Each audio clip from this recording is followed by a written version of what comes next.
नमस्कार, मैं डॉक्टर सिराज शेख और आप देख रहे हैं मेरा यूट्यूब चैनल ज्ञानवर्धन। मेरे चैनल में आप सभी का स्वागत है और आज हम देखने वाले हैं एक बहुत ही महत्वपूर्ण कविता जिसका नाम है जो बीत गई सो बात गई। कविता के लेखक हैं जाने माने साहित्यकार हरिवंश राय जी बच्चन। हम सब जानते हैं कि हरिवंश राय बच्चन जी कौन थे।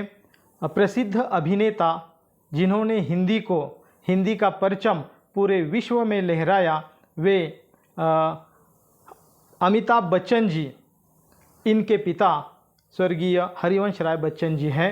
उन्होंने अपने जीवन काल में विपुल मात्रा में हिंदी साहित्य लिखा है और यह हिंदी साहित्य मानव जाति के लिए, अखिल समाज के लिए उपयोगी है, प्रेरणादायी है।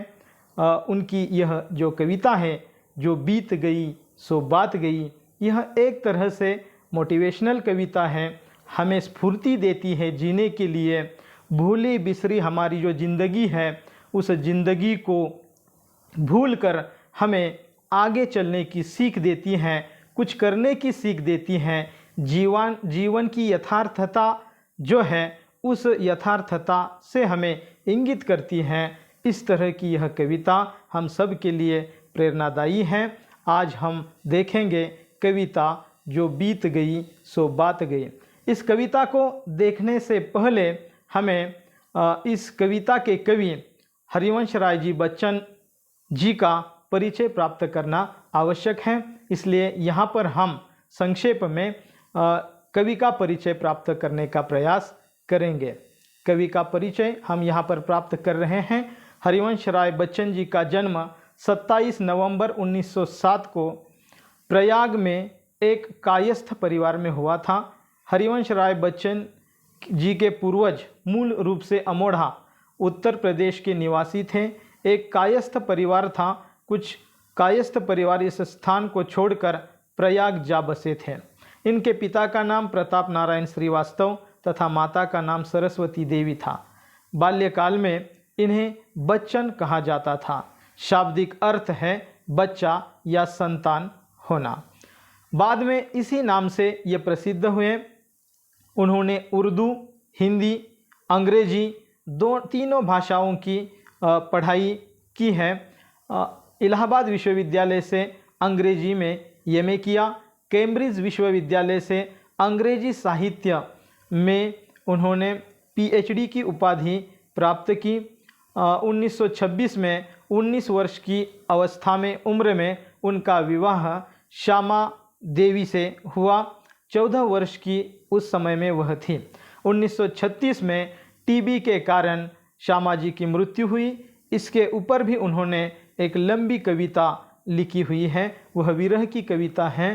5 साल बाद 1941 में बच्चन जी ने पंजाबन तेजी सूरी से विवाह किया, जो रंगमंच तथा गायन से जुड़ी हुई थी। और इसी समय उन्होंने नीड़ का निर्माण फिर जैसी कविताओं की रचना की।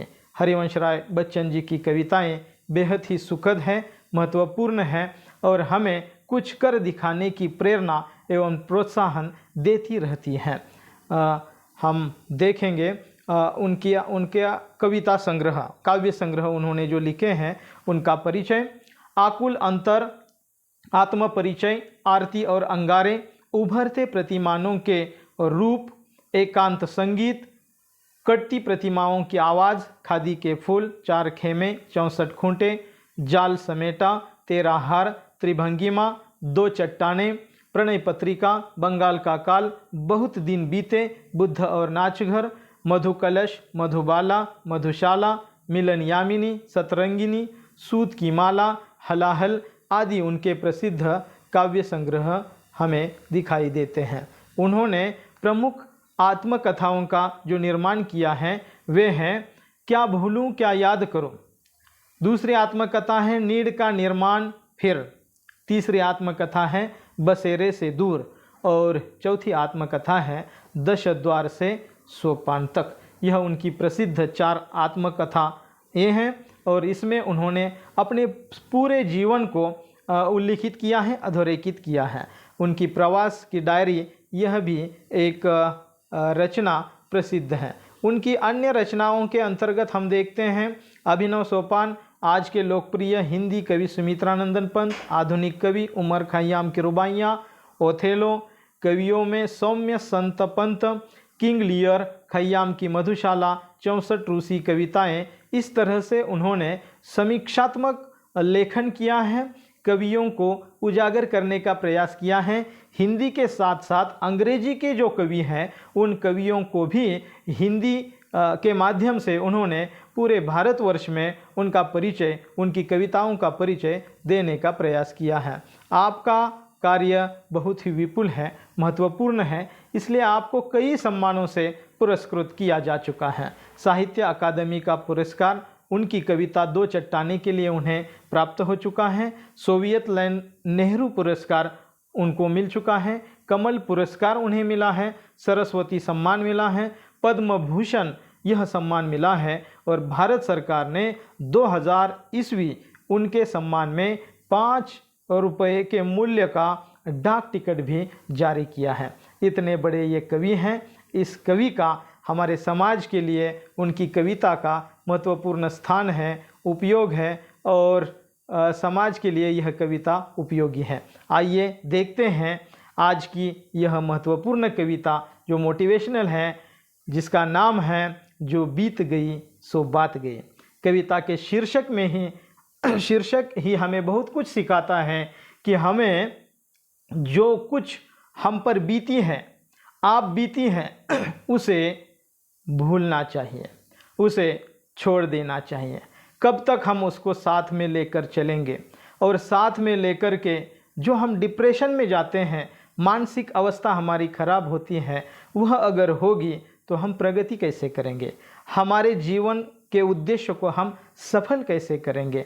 आइए इस कविता में हमें जीवन जीने की प्रेरणा मिलती है, जीवन के यथार्थ स्थितियों का अंकन मिलता है और जीवन जीने की प्रेरणा, जिजीविषा जो इसमें है, उस जिजीविषा को दिखाने के लिए कवि ने ऐसे अनमोल प्राकृतिक उपादानों को हमारे सामने उदाहरण के रूप में प्रस्तुत किया है कि उसके माध्यम से हमें बताया है कि वह टूट जाते हैं, फूट जाते हैं, मुरझाते हैं, लेकिन वह शोक न मनाते हुए आगे का जो जीवन है वह जीवन वह चलाते हैं।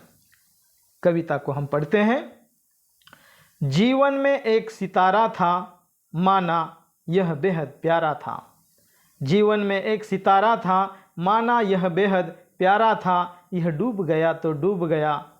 अंबर के आनंद को देखो, कितने इसके तारे टूटे, कितने इसके प्यारे छूटे। जो छूट गए फिर कहाँ मिले, पर बोलो टूटे तारों पर कब अंबर शोक मनाता है। जो बीत गई सो बात गई। जीवन में वह था एक कुसुम, थे उस पर नित्य निछावर तुम। वह सूख गया तो सूख गया, मधुवन की छाती को देखो,